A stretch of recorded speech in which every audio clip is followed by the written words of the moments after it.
We're going to create a local area network that consists of 2 desktop computers, 1 notebook computer, an inkjet printer, a photo printer, and a cable modem. We'll be creating an Ethernet using a physical star topology and 10 base T cables. Our first step is to check each computer for an Ethernet card, a type of network interface card. The first desktop computer already contains an Ethernet card. We can tell by the RJ45 port in the back of the computer.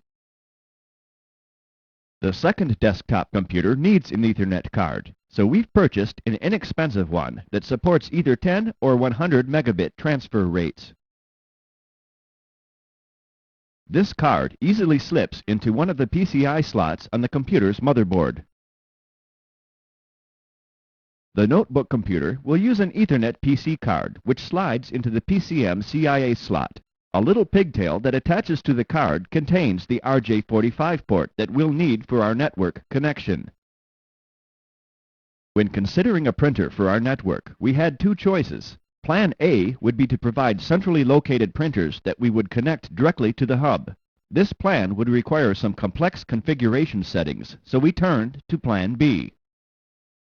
Under Plan B, we will connect the inkjet printer to one workstation and the photo printer to another workstation, then use Windows printer sharing so that the printers can be reached from any workstation.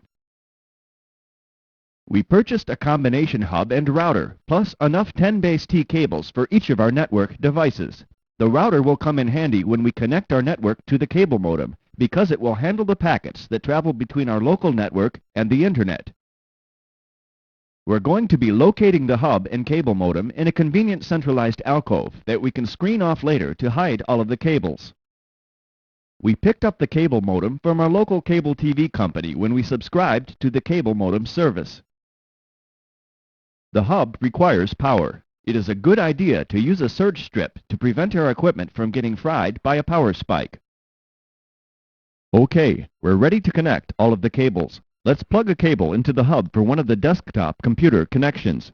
These cable connectors work just like the ones on your telephone cables. They just snap into place. Let's run the other end of the cable to the back of the desktop computer. We'll turn on the computer and let it boot. Once the network card gets power, it should establish a connection with the hub. Yep, we have a connection light. For each desktop computer, we'll plug a cable into the hub and then run it out to the computers. While we're waiting for them to boot, we'll connect the cable modem.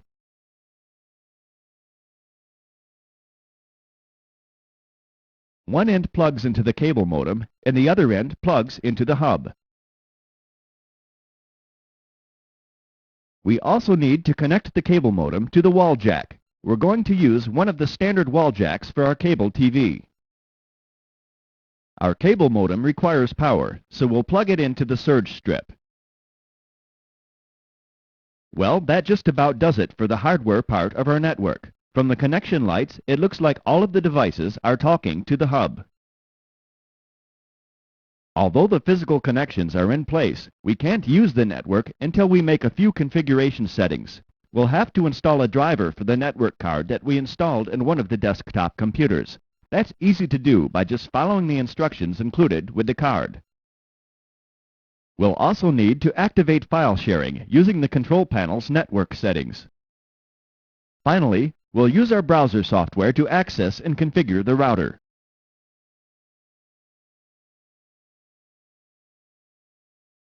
Well, it looks like our network is up and running. I can access either printer, any of the workstations, and everyone has cable modem access to the Internet. Not bad for a couple of hours' work.